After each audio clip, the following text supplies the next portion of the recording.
What's up, everybody? Whatever you want to say. You put your own flavor in there, too, if you want to. I can't even cook, let alone add flavor. What's up, guys? We're too deep. This is episode 3. Hey, guys, we're free ball. Man, I wish I had a dump button.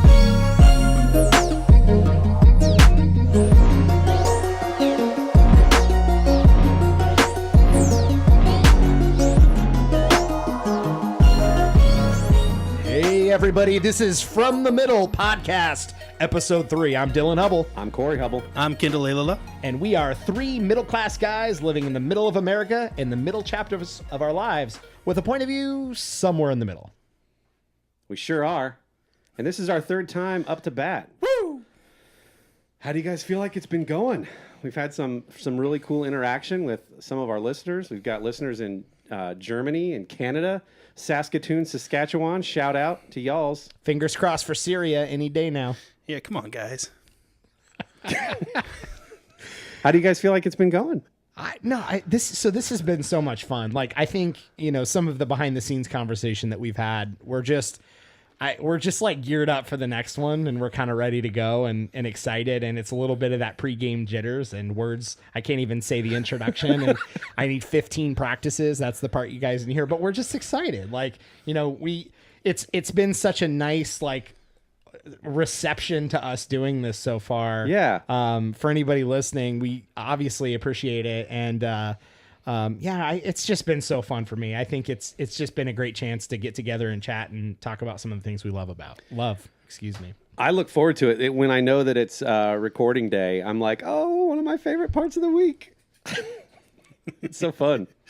That it is. And I think one thing that we learned that we mentioned in the first episode is that we're going to have a relatively broad topic stream, which talking to people, I was talking to my wife about this, and because she listens to all kinds of different types of podcasts, mainly because she's interested in different kinds of conversation.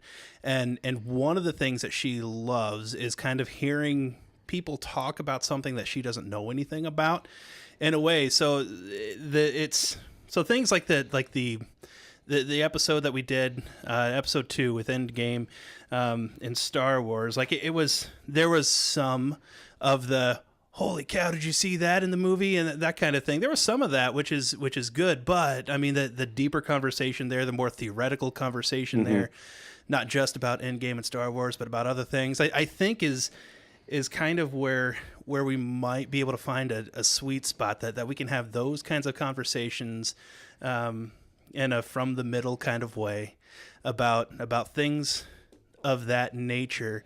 That said, we are not at this point aiming to be a geek culture only kind of podcast. Right. Which episode 2 kind of was. So a little bit of a deep cut there. Yeah. Yeah. So if MCU. you listen, you're welcome. You listened to episode 1. And we thank you for that. And then you listened to episode 2. And if you're like, oh, man. Is it just going to be? Is it just, the answer is stay tuned. Yeah. I think we covered a lot of that in the first episode. Like, we just happened to jump to a couple subjects that were geekier. Like, and it was a time-sensitive situation, too, right? Right. Yeah, absolutely. Like, we wanted to talk a little bit about Endgame, and Spider-Man was coming, and the trailer had just come out. And so hopefully people will keep listening, even if there's not something for everybody. Some folks like to skip ahead in a podcast and, maybe listen to other bits. It's totally fine. I think there's going to be a big variety of subjects. We mentioned that already, and I don't want to go over that too much. But for anyone that hung through episode 2, that wasn't your thing, we appreciate it. We're going to cover a lot of stuff, and we're going to have fun. And I think I'm in there in that same group with your wife. Like, I enjoy hearing people talk about things that I don't know about that are just interesting. I knew nothing about the Ender's universe. You guys talked a lot about Joe Rogan and some of the things that he does, and so that's really interesting to me too. I think that's a big group that appreciates that general discussion. So yeah, I think we'll be all over the place in a good way. It's kind of that variety show a little bit now, and we'll find a little bit more of the clear path ahead. But I think we're having a blast right now. It is super fun, and I agree that it'll be intentionally all over, and that's okay because even the podcasts I listen to regularly, I'll look at their episode description or their guest and go, not for me. Still love the podcast, just that specific episode or that specific guest isn't for me, and that's fine. So yes, it's not going to be exclusively geek culture. Hopefully, we dive into being husbands, being dads, faith, family, some geek culture stuff, just what's going on in our lives. You could do a whole episode on the silliest thing, and that's what we're learning as we sort of dissect others. Like Pete Corielli and Sebastian Maniscalco did a whole episode on the etiquette of tipping. And I was like, that's a pretty small, part of our world, but to be able to get an hour plus worth of content out of it can be interesting. So anyway, I'm glad you guys have enjoyed it. I'm super enjoying it. I really do look forward to recording, and almost as soon as we get done, I'm like, when's the next one? When are we getting back together? So yeah. So there's our sales pitch. Boom. So if you've given us at least 2.2 episodes, you'll know that we do plan to go all over. I got to be honest, though. So I wanted to share something with you guys, and I think that this might relate to other people that have started a podcast, and I want you to weigh in on what I experienced. So one of the things I really enjoy is people watching. Not from like a hide in a tree with binoculars perspective. Glad you clarified. Yeah, not like in an illegal way. Just like listeners. you're at an airport. I travel quite a bit for my day job, so I'm in airports quite a bit. I just love people watching and why people do what they do and the human condition and all that. As an artist, that's really fun because it's fun to sit in a bar in an airport or whatever and draw people and just you see different characters or certain faces. You're like, oh, I gotta draw that person's face. Yeah, sidebar. You should lead with the artist thing. People aren't going to think it's weird if you say you're watching people because of art. No, I thought the artist thing started to go back toward creepy. Back toward creepy? Well. Yeah, but, No, but if you're an artist listening, you know exactly what I'm talking about. Sitting there and drawing people is really fun. Anyway, I love also looking at why people do what they do. So our motivations behind things. I would consider myself an armchair personality profiler. I love stuff like Myers-Briggs and the Enneagram. I'm reading a lot about the Enneagram right now and stuff like that. So if you, like me, are an armchair psychiatrist, psychologist, counselor, whatever, you'll be able to very quickly have a lot of fun with what I'm about to say. So I'm an overthinker. I overthink a lot. It's exhausting. I will leave a conversation with someone or dinner with someone, or we've had a party with friends, and I'll text them and be like, hey, man, I hope when I said X that you know that what I really meant was like Y. I hope that came across. And I didn't want you to think Z. And I didn't want us to both go to bed tonight thinking that what you think right. It's just like, oh. Yeah, I'm tired just from that short version. I wasn't worried before. Yeah. No, I am. Here's how bad it gets. If I text you something, and you both know this, if I text you something with like a typo or an improper use of a comma, you'll get the follow-up asterisk with the correct spelling or the right. So that's how bad it is. So yeah, now that my psychosis is on display. So after episode 1 and 2, I got back that night because we record them relatively close together. After episode 2, I had the closest thing I could use to describe it would be like the equivalent of buyer's remorse for someone who had just started a podcast. Not like I regretted starting the podcast. We just said how fun it is and we look forward to it. What I had that sense of feeling was like, oh, I hope I did that people know what I meant when I said this, or did I forget to say this, or will people misinterpret what that like a really heavy feeling of that. And one small example or reason maybe why I thought that was, I think when we said we're going to get into a little bit of our backgrounds and like our interests and stuff, so we were going to focus primarily on that. And you guys mentioned your wives and kids, and I was like, oh crap, I didn't mention the love of my life in the context setting, which was just supposed to be about our like backgrounds and our jobs and our areas of interest. So I'm like, oh no, I didn't even mention her like in like the context setting of the whole thing. And I was telling my buddy this, and he goes, you don't mention your wife in every conversation you have. Like, Get over it. Get over it. But it was the first podcast. But it was like the first one, right? So now, for those of you thinking, he got in trouble because she hasn't even listened to episode 1 and 2. No plans on listening to any of this. Yeah, So- so now who's in trouble? So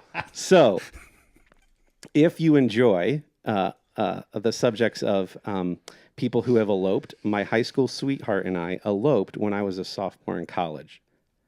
There's like 3 whole episodes you could do. Wow. High school Yeah, sweetheart, I did because not know that. she told somebody that the other day, the high school sweetheart thing, and they go, whoa, y'all are a rare breed. There's not many people doing that anymore. So high school sweetheart, tick. Eloped, tick. When I was a sophomore in college, tick. Wow. I was at art school, and I had a girl ask if I was either Amish or Mennonite because she couldn't make sense of why I would do That's that. awesome. So anyway, shout out to my bride, who I love. But anyway, now's where you weigh in. I had that feeling, and then it almost as quickly as that feeling came, the realization through the help of some others was that you guys' podcast is 1 hour of time. We're not editing this. This is unscripted. It's not meant to represent you in your entirety as a person on the planet. Like, allow that conversation to just be a conversation. Don't put the pressure on yourself to make it some overly perfect, overly edited piece of art. They're not all going to be winners. You're going to have some that are like more fun and enjoyable We're than 2 others. for 2 so far. Yeah, we're not drafting a professional LinkedIn profile that everything is meticulously calculated to attract, every single person. So the rapid learning that we're experiencing, and Kendall, I know you're going to get into some of this on the back end maybe of this episode, but like there's so much awesome learning. We're learning a ton about physically how to get a podcast on the air that people can listen to, the back end of that, how to upload things and hosting platforms and all that. But one cool personal development thing for me, and this is where I'm being selfish, is going to be to allow those things to just live for that moment in time that they were and let that be it and be okay with that. A friend of mine asked me, he goes, are you guys, because when I asked him for, hey man, you heard the first couple of episodes, give us some constructive feedback or whatever. His question was, are you guys doing this for everybody else? Like, are you catering it to the listeners? Like, if you remember the TV show Lost, the producers would almost see what the social media ripple effect of the previous episode was and use that to write the next episode. I don't think we're doing that. And he goes, or are you guys just like, screw it all, we're going to say what we're going to say and people can either love it or hate it. We don't care. They don't have to listen. And I'm like, well, we're really neither of those. We're probably, I know this is going to be campy, but we're probably in the middle, right? Hey. But See what I did there? Didn't even mean to. We're not like so swayed by any comments or input, but we want to be open to that. And finally, and I'm ending, I promise. The realization that I got to was, for example, I take my artwork. I hope that when people look at my artwork, they go, wow, he had a lot of fun doing that. He loves drawing Spider-Man and superheroes and caricatures of people and doing logos. Like, you can tell that he loves doing what he does. I hope that this podcast, if you've given us 2.5 episodes, I hope that you go, these are guys that if they were sitting at a restaurant or in a coffee shop talking, I would listen to that and go, man, I'd love to grab a coffee and just sit with those guys and talk. And I think if we're having fun and we're having conversations that we're enjoying that other people would enjoy, then that's a win. And so anyway, I think this is going to be such great learning for us and what we're doing and what we're creating, but just for me personally. So I would love you guys' thoughts on all of that. I know that was a long rant to basically say, I think that there's a lot of really cool stuff that we're going to experience and learn from doing it. To me, it sort of brings up this. I think it's an important quote. Yeah, it's to me it's sort of, we have all this history to pull from in these important figures, but specifically a quote from Michael Scott, the great philosopher of Scranton, PA. Do I need to be liked? Absolutely not. I like to be liked. I enjoy being liked. I have to be liked. But it's not like this compulsive need to be liked, like my need to be praised. Michael Scott. You know me so well, dear brother, that is more fitting for me than I would like to admit. I'm not saying you're Michael Scott, but sometimes television can teach us things about ourselves. But you've been the type of person in our lives that you don't waste that much energy overthinking things. You're not a jerk to people. I'm not thoughtful at all. I am not remotely thoughtful. So we talked about in episode 1 having a conversation with our father at dinner about the title of the episode, or title of the show, excuse me. And we're talking about, are we being nurturing towards our spouses? And I literally had to ask, I don't even know what that means. Like, you need to give me some kind of context for what that means, because I don't think that's me at all. Oh, Can you define that in numbers for me? And my wife, like quantify that some way. And like, data from Star Trek or something, like just does not compute. And you guys had such like thoughtful answers. You're so much better people than I am that way, that you had like these awesome answers. I'm like, oh yeah, that doesn't sound like me at all. Love my wife. She's awesome. Sorry, I'm not good that way. No, I just, but you've said to me before, you're like, dude, I don't waste a third of the energy that you do in the overthinking and the overanalyzing. Far less than that. Any sort of social or family interaction. You're just like, let it go, man. I don't know. So I guess for me, it comes back, and I'm on the other side. So if you're one side of the ditch, I'm the other side of the ditch, right? So, Kendall's hopefully in the middle on this one, but, I'm on the other side to where, I assume positive intent to a fault. So like if somebody says something that might even be remotely offensive, I'll just think, yeah, they probably didn't mean that. Or if I said something that might come across as a little offensive or terse, because I have that, I'm a little type A, so I can come across a little terse when I don't mean to be. I just assume, well, they know me well enough that they'll hopefully know that I didn't mean it that way. And at that moment, do you truly let it go, or are you staring at your ceiling that night? No, going, for sure. I don't think about it at all. Like, I have some of I that? just, I think that the world can be so harsh that like, we should not spend that much time worried about things that aren't going to matter years from now. Like we just spend way too much time worried about what other people think of us and what do I think they thought I meant. And so I'm not being critical of you, because I need to come somewhere to you and probably circle back to some of the comments and things that I do and say, hey, by the way, just to be clear, hopefully that didn't come across rude. Yeah. So I need to sort of be a little closer to what you are. But I just think like far too much time is spent on that kind of stuff that people almost can't enjoy their lives sometimes. I was literally just listening to something that it was something to the effect of people have so much trouble in their life and very little of it turned out to be true. Because we spend so much time on things that just worry, really, things that aren't that important. So I think if I was a little more like you, I'd be a better person. But yeah, most of that stuff, it's not that I don't care about the people. I just assume that there's enough goodwill kind of built up in the relationships that I have that I'm given some latitude and vice versa. Sure. What about you, Kendall? Do you have emotions? Oh boy. Yeah, my whole family's going, yep, robot. Got Here's it. the thing. Robot. Yep, robot. You emotionless robot. No, I'm a very emotional being as well. Great. I'll see you guys in episode 4. It fleshes out differently for me than with Corey, mainly because like I'm also like huge introvert who overthinks and overanalyzes. I do the exact same thing. You shared the sentiment when I texted you and I said, bro, I'm just like overthinking episode 1 and 2. I do that too. And I did that too. And it just, except for me, like I also over worry about like you know, if I go back to that person, like, then what are they gonna? I'm gonna be crazy. Like, I'm gonna be that. So then you're almost trapped because you can't even. Exactly, because I don't want to. I don't want to be Corey, right? Man, nobody wants to be Corey. That's funny. But no, so yeah, no, it does. There are times when that kind of like tends to eat me alive, and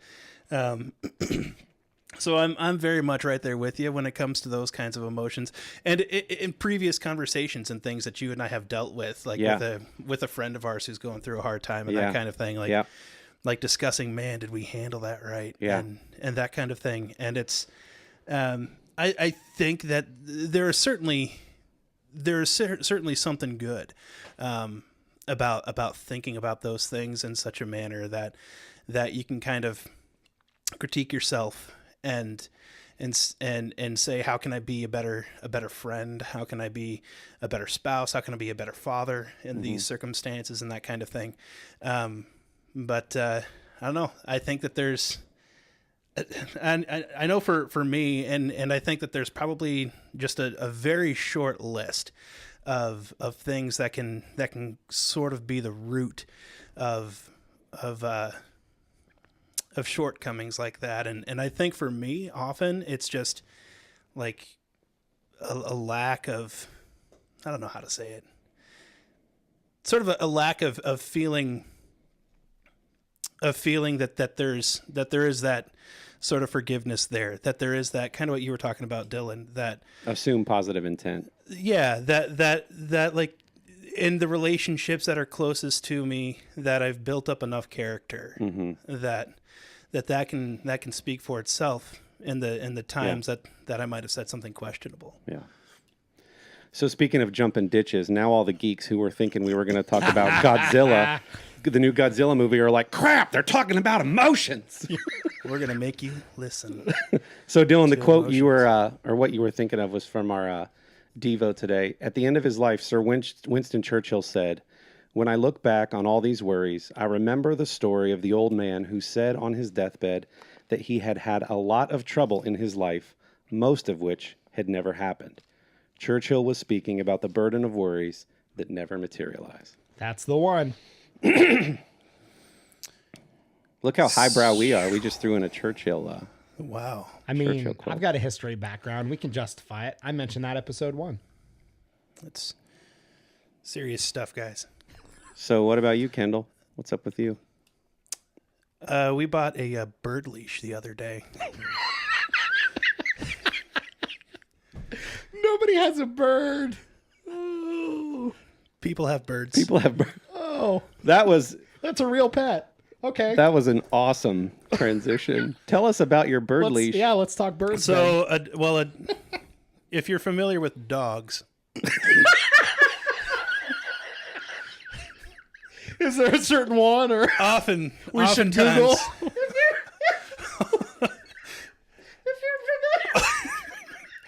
Oftentimes, people with dogs, you'll see them sometimes in your neighborhood walking around outside with them, and they don't. Okay, time out. This episode has to be called "If You're Familiar." Nothing else we talk about for the remainder of this matters. I'm trying to explain something. Sorry. So people like to walk with their dogs outside, and they don't want their dogs to run away from them and get hit by cars. Sure. And so what they do then is they buy these leashes that they attach around the dog's neck, usually. So that way the dog can only run but like 6 feet away from them. Wait. So that's what a leash is, right? Clarifying question? Yes. I know I'm going fast here. So fast, village idiot. So you said usually to their collar.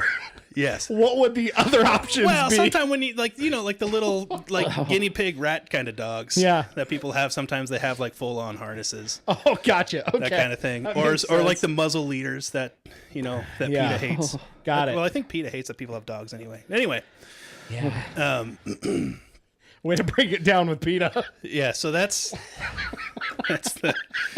So we are not sponsored by PETA yet.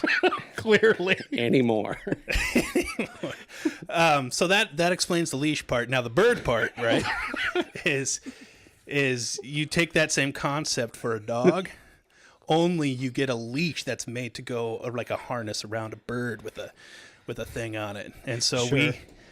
we we have a bird, by the way. Oh, So okay. this isn't like a no. Our kids are all too big for it.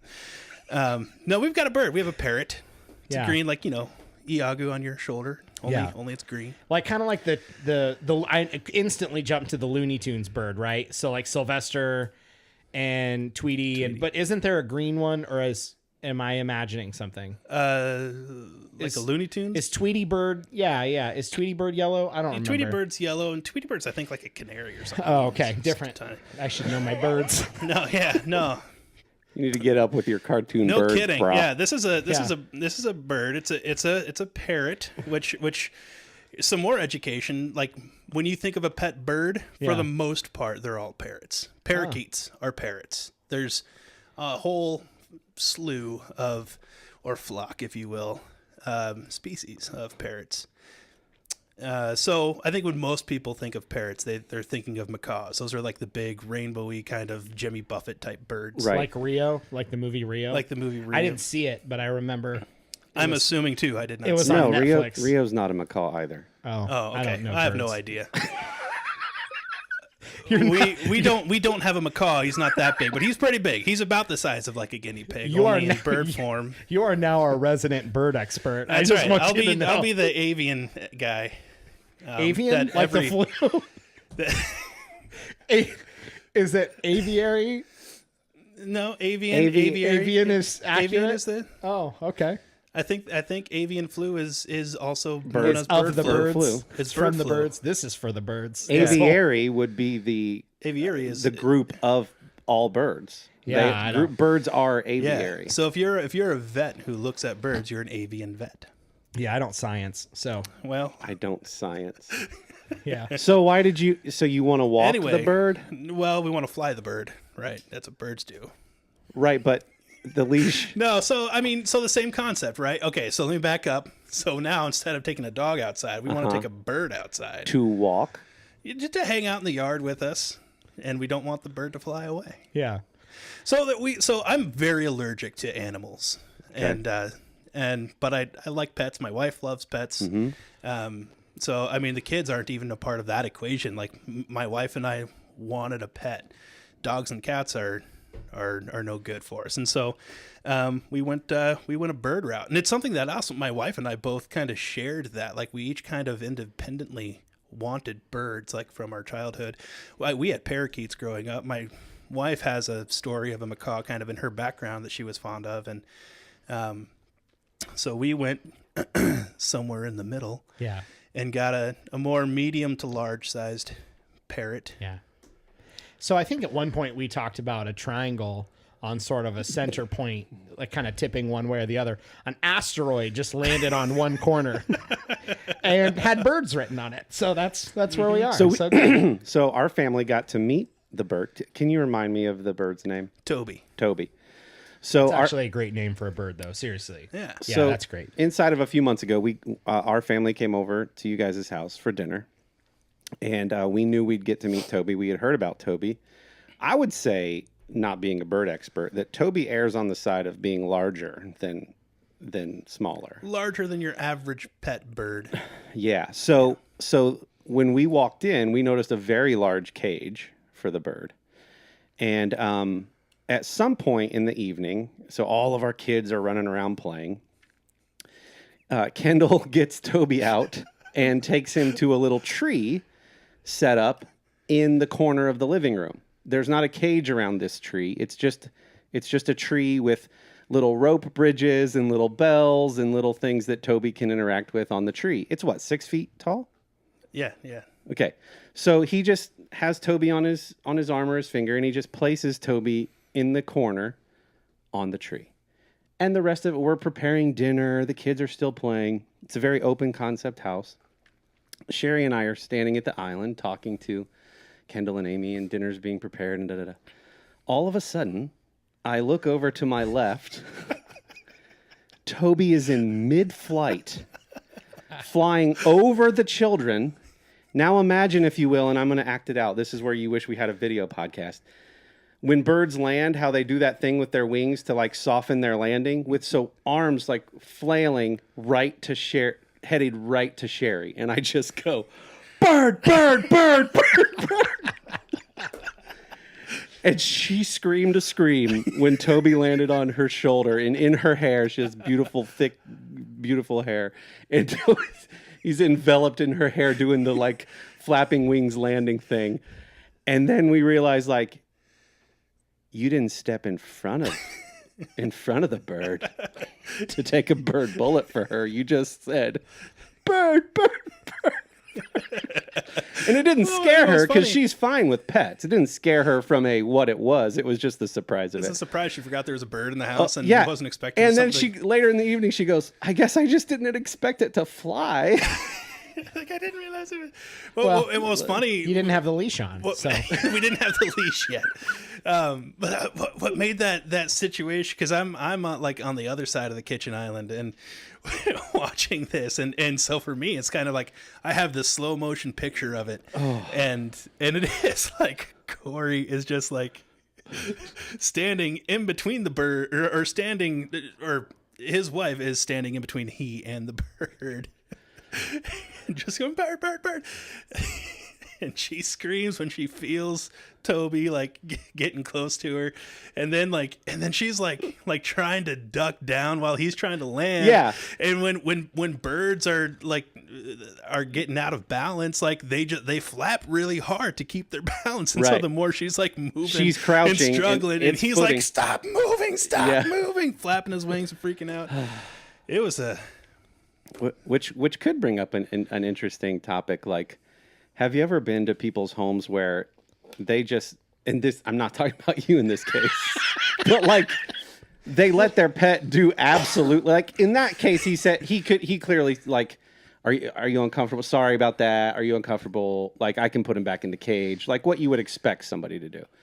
There are other homes you walk into with their pets where they're just like, oh, that's Tiger. And he's like jumping on a small child.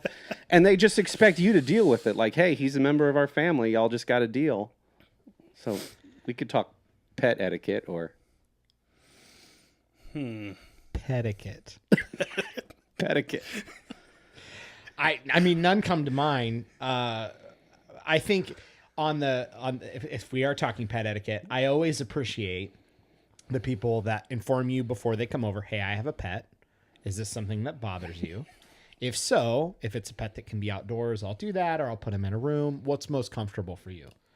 Which I think is great. Like, and should a human being err on the side of probably caution? Like maybe they have small children. Look, and that's certainly a sensitive area, right? Like, know that your guests that are coming over and the relationship you have with them. And also oftentimes the pet is part of the family of the home that's inviting you over. Mm-hmm. So you don't want to be rude and say, get your pet out. But that's a tough, it's a tough. Can we talk about pets being members of the family? Before Please. I go here. Yeah. Do you consider Toby one of your children?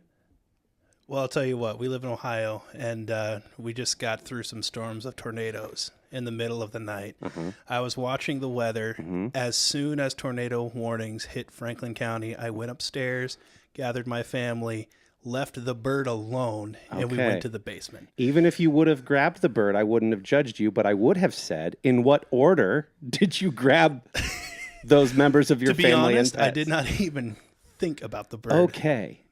So... we'll probably talk pet peeves in another episode, no pun intended. But here's one of mine. But Toby, I love you if you're listening, buddy. He can't. He's on a leash. Who's a good boy? If you refer to your pet as a fur baby, you better hope that you and I have a lot of other things in common. Because or here's another one. You buy your significant other a Mother or Father's Day card from the pet. How do you sign that? Oh, they're drawing cute little paw prints. Or are they like doing the baby at the hospital, like the ink on the hand and into the card? Does it go that far? I don't know. as a disclaimer, I think Bro. all of us like pets here. So I've got a dog. none of us are anti-animal. I love animals. I've Yeah. got an awesome dog. To be very, very clear before we blow out 4 listeners. But if you refer to your pet as a fur baby, I kind of want to play devil's advocate here for those 4 listeners. oh man. I want to feel. I mean, What about clothes on pets? Clothes on pets? do it. These are not my pet peeves. I'm in the middle on a lot of this stuff. So go Clothes for it. on pets? Like human clothes on pets? I generally think clothes on pets is ridiculous. However, I think little hats on my bird would be awesome. Yeah, of course. There is a website out there that I've already done research. They're too expensive for me to throw that kind of cash down on something silly like that. But I told my wife, like when we were getting them, that's like, man, they have like a little top hat for New Year's Day. I can get a little Santa hat. I can get little birthday hats for the kids' as birthdays. Yeah. But you're doing that with an understanding that it's a little cheeky. And you're not doing I'm not doing that because it's like, oh, he'll be so adorable. I'm doing that because we're like, he's wearing a top hat. and you're going to walk him around the neighborhood in a top hat. Oh, I didn't even think about that. Right, you have a leash now. Yeah. I'm doing it now. Anyway. Man, we You're need welcome, sponsors Mimi. so I can afford to buy little hats for my bird. Literally a phrase we never planned on coming up on this podcast ever. I want that to be very clear. So somebody asked us the other night, we had a men's group thing, and they were asking, like, so what's the goal with your podcast? And we just established that for Kendall, it's to raise enough money to buy hats for Toby. And for the listeners that have just chimed in, that's his bird. That's not a... Toby is a bird, like in his house, that can fly. Not a child, in case Right. It's you like thought the, he might want to buy hats for his children. it's like the Brian Regan joke where he's like, I've been blessed with the gift of flight. Thanks for putting me in this cage. Or on this leash. I imagine Toby tries to fly away and one of your children just yanks him out of the air. Oh, man. He's only worn the leash once so far, and it kind of freaked him out a little bit, but he... He'll get used to it. That's funny. Yeah. Time to put on a show. Oh, man. This episode went from... That's funny. Yeah. All right. What else has been going on in our lives? Dylan, do you have something going on? No. I'll no. go again. Corey, do you Go again, man. Kendall, you're up. I've been spending the better part of a week and 2 weeks now. I don't know, a long time doing what I call a touch everything clean of my garage, which has been long overdue. Oh. I don't know if my garage tends to look like other people's garages, but no, it's a mess. We were fitting one car in there, thankfully. My truck does not fit in the garage because it's too long. And I kind of use that as an excuse to like trash half the garage.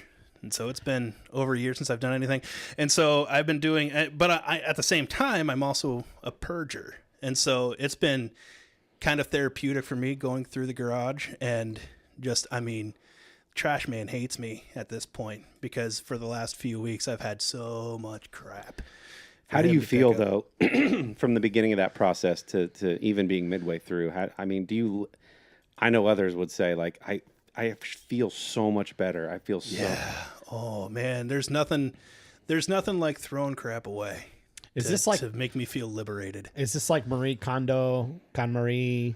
I know who you're talking about, and I'm already sick of her. But, Yeah. So it's not... She has no influence on my life. I mean, I don't know about a house's aura, but she seems to That's private to the house. genuinely care about each and every house and person and thing that they talk about, and I applaud her for that. Okay. I couldn't care less about most of the stuff. I got a pile of Lego and some video games and my wife and daughter, and that's it. Yeah. Yeah.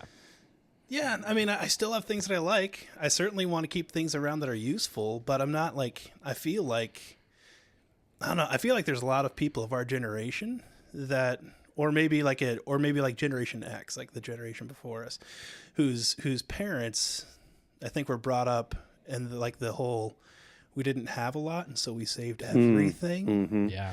Kind of thing. And then that mentality, like especially the ones who grew sort of through that and then like into an economic boom, but it was still ingrained that Yeah. they don't get rid of anything. Yeah.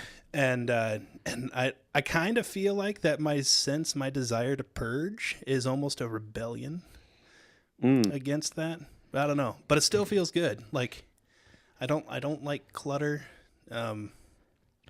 Generally speaking, when I do things like what I'm doing now with the garage, is like I have like a 1 year rule. If I haven't used it in a year, with some exceptions, but if I haven't used it in a year, it's gone. Yeah. Kind of thing. I don't need to have 15 of the same size pliers. And so That's how I clear my queue on Netflix. there you go. Yeah. Has it been in my queue for a year? There you go. Equally important. My peace of mind will reflect the rooms that I'm in and how cluttered or not cluttered they are, or how cluttered and how organized they are. I will feel better about my life if my garage is orderly. If it's messy, I can't even be in there. I'm convinced I need a shed in my backyard just for all the, kids stuff is big and it's plastic and it's everywhere.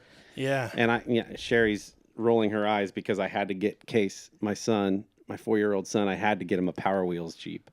So that takes up about an eighth of our garage. So she's like, "You're a part of the problem." I'm sure that I am. But yeah, I actually feel better. I don't know about house or garage auras either, Marie Kondo, but I do know that I feel better if there is some organization and tidiness to my spaces.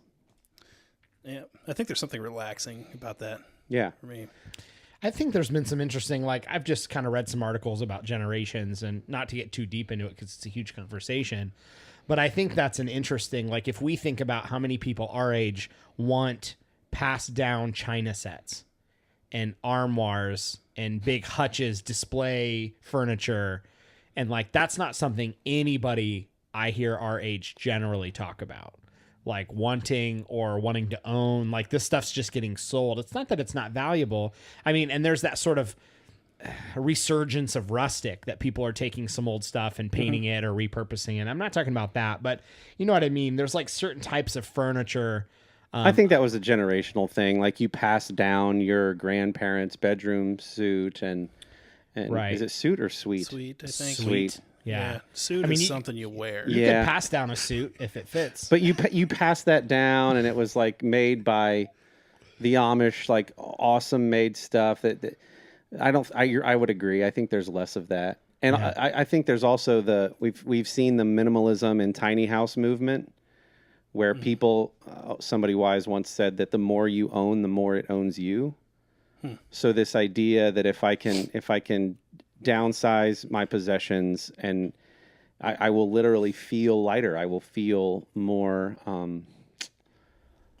more free, more apt to do what I want, or to focus on other aspects of life than where do we store our stuff. I think you're hitting the nail on the head there, because I think a lot of, at least how other generations are describing our generation, is it's a lot more experience driven, travel, food, breweries, winery tours, vacations. I don't think they're extravagant.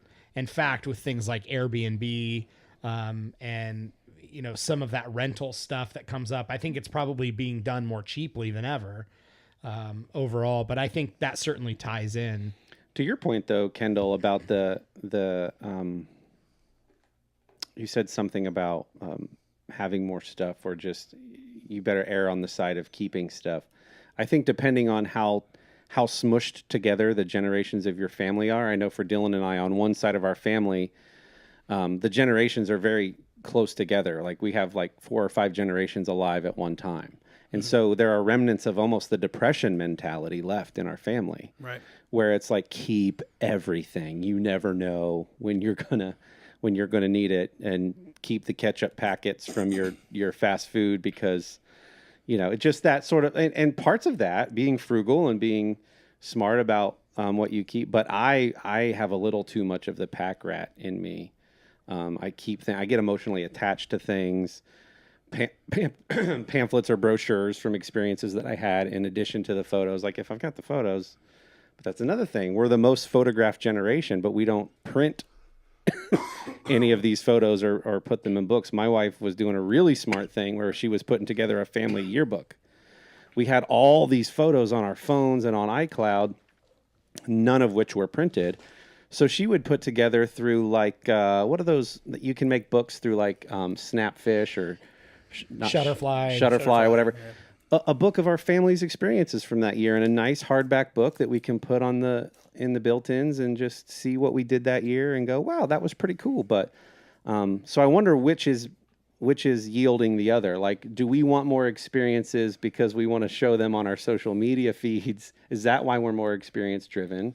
Or did we see the keep everything mentality of the generations before us and go, man, you just get a house and then fill that house with stuff, and then get a bigger house and then fill that house with stuff.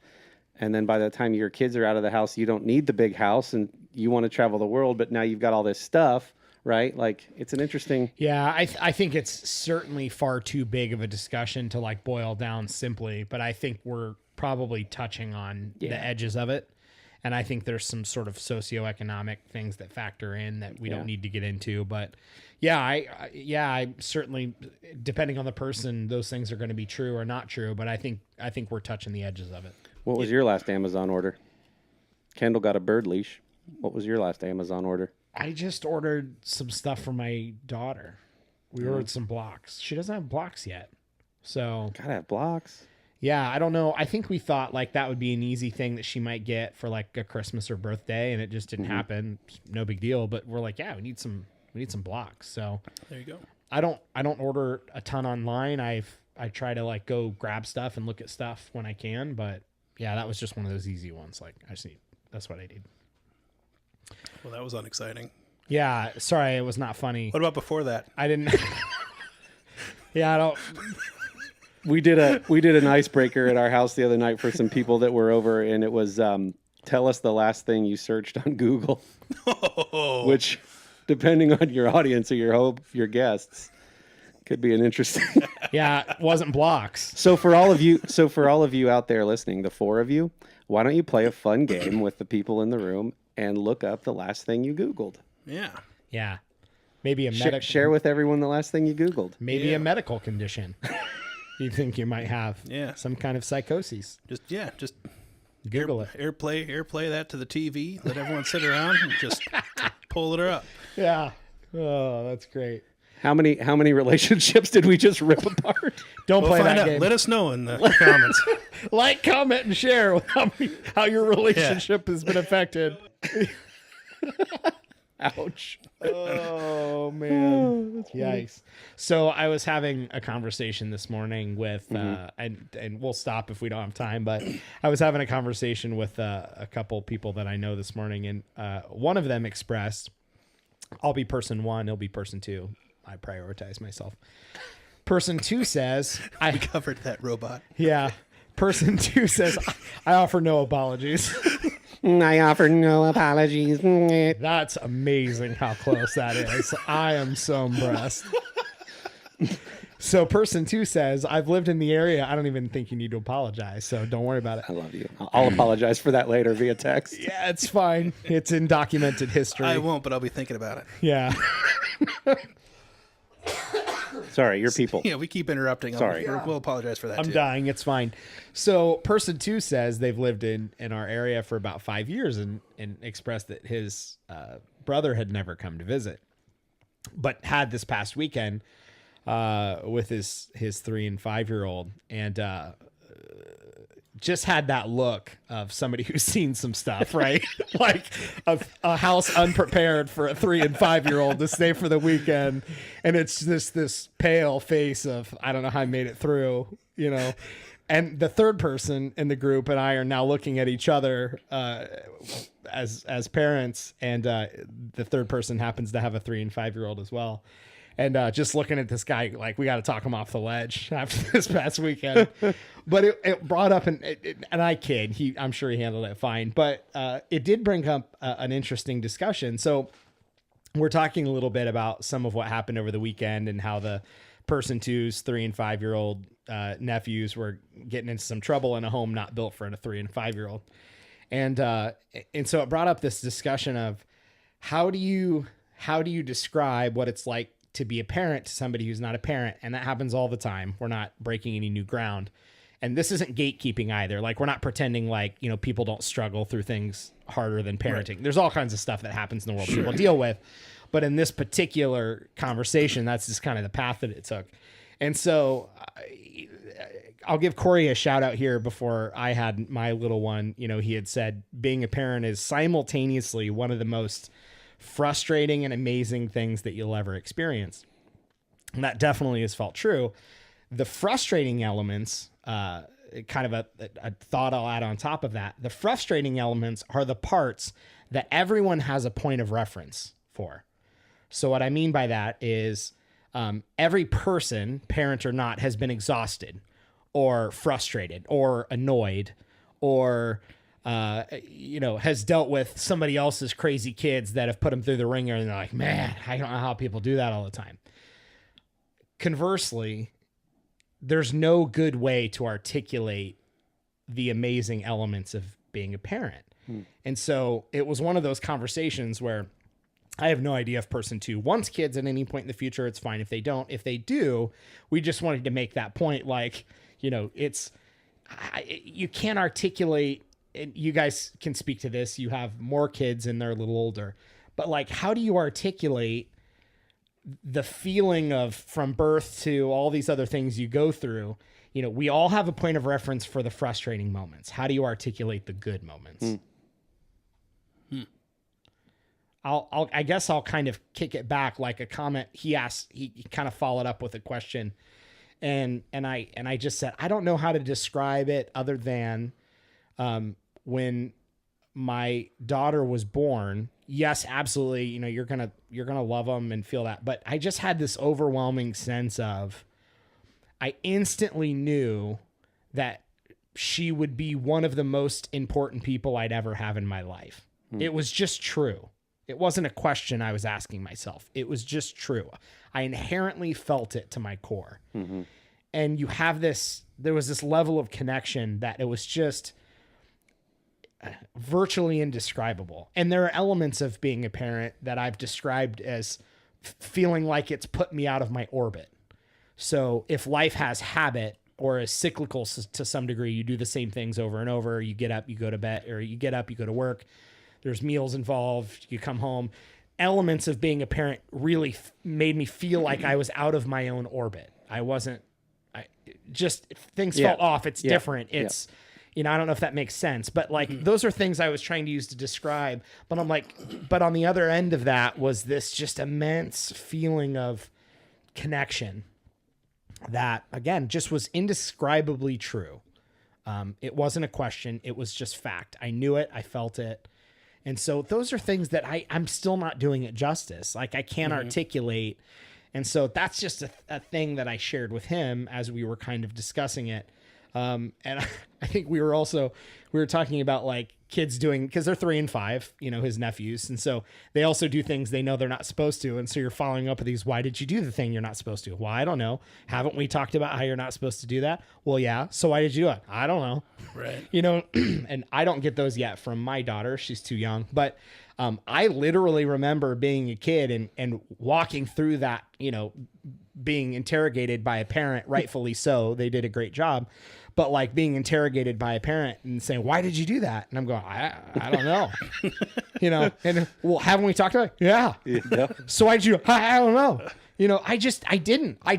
I like distinctly remember feeling this genuine, like, I don't know if it was the kind of shock of the interrogation that I just couldn't figure it out, but I just remember being that, walking away, you're like, yeah, I didn't know that. I shouldn't have done that, but I did it anyway. So it was a really funny conversation, but it has some great points in it too. So, well, to just respond to it, one of the things I love doing is reaching out to the new parents, and because I'm a guy, I reach out to the dad as soon as I can to when their first child was born. Because one of the things, some of my closest friends who I've known as the time that they were pregnant as a couple, and I've said, you're just not going to know a love like that until they're born. You didn't know you had the capacity to love like you're about to get ready to love the love that you have for your significant other is beautiful and it's amazing. And there are aspects of that are reserved for that relationship, but you're not going to know a love like this. It's a whole other piece of your heart. So I love getting a text from them and I go, was I right? Or like, right? Like that feeling. And they're like, bro, totally. Like something about a girl too. Our first two were girls, and not that there's not that same type of love for a son or a boy, but yeah, it's just like it's a you didn't know you could love like that, and historically, your love up to that point has been two-way. You give love, you receive love from a parent, from a significant other. This little baby has done nothing for you, but you have a love for it that is like you didn't know you had. Yeah, we kind of came back to that too, because I was talking about it's different with your spouse, because in some ways they've been there for you in ways that you couldn't imagine. But also sometimes when you're frustrated, you're like, yeah, but you're old enough, you know better. Right.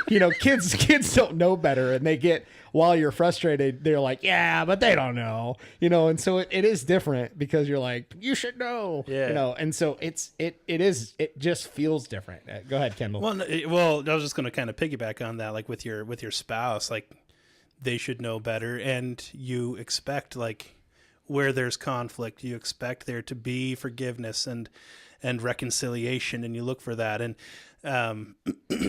and not that, I mean, it's I think unconditional love for your spouse is a good thing. It's also a very difficult thing to not find yourself expecting your spouse to reconcile with you for sort of your sins against them, but ultimately in a healthy relationship, that kind of thing happens. Eventually, when your kids get old enough, you start to look for and teach some of those things to them. But I mean, right now, my oldest right now is 4, and then we've got the 3-year-old twins, and so I mean, they're definitely not there. I'm not looking for that for them.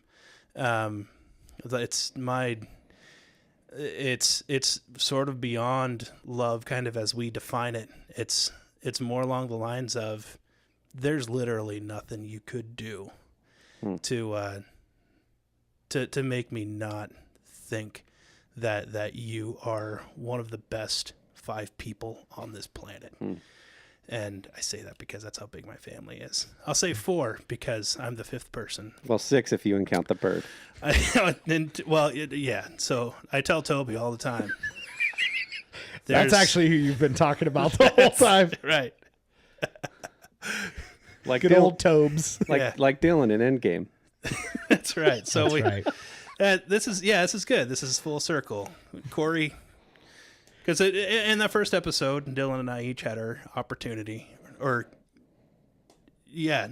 So I had an opportunity to talk about my family, and Dylan had an opportunity to talk about his Endgame. Your Toby is my Captain America, by the way. Corey has now had an opportunity to talk about family. I love my wife. I had the opportunity too. I just, whatever.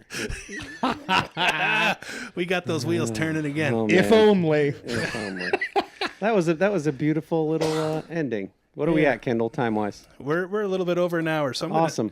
Say this. All right, let's kill it. Yes. All right. So as we move forward with this podcast thing, something that we would love to be able to do is to have a little bit more interaction with you guys. That is not so much one way. And so we have set up a link that you can find, and we'll post it all over our social media. So Facebook, Instagram, Twitter, @FromTheMidPod. You can find us there. We'll post this link there. If you want to jot it down, you're that kind of person, it's anchor.fm/FromTheMidPod/message. Put that in there. You can actually record a question, a comment, a suggestion. If you have a strong opinion on fur babies, Don't let me know about it. If there's Or something you want birds. to, or birds, if you birds. have a bird, let me know. Do that, and then maybe in a future episode we can use those audio bites, put them in our episode, and we can kind of interact with those that way. Otherwise, you can email us at fromthemiddle@protonmail.com. Drop a comment on any of the social media stuff, and we would love to interact that way. Let us know what you want. Calling it Thoughts from the Middle. So use the hashtag Thoughts from the Middle, and we will. So the link you gave them, that's like a voicemail, right? So their audio could pull that up on your phone. Could make its way to our show, right? Indeed. It's really easy to use. You literally hit a start button, you talk, and then you hit a stop button, and then it sends it to us. Yeah, and keep it light, and you'll get Thoughts from the Middle. We don't claim to be experts on anything, but we'll happily throw in our 2 cents on something fun. So if you say, hey, what do you think about the new orange Coke? That might be something we talk about. Yeah, it's good. And maybe expect a guest here and there. We want to have some other people on the show, and you guys are inevitably already bored with us. So we want to have other voices that can chime in on cool and quirky stuff. Awesome. Good episode, guys. All right. Pat on the back all the way around. Yay. Hey, you too there at home, looking at you. I see you. Toby. Nice shirt. Hashtag bird love.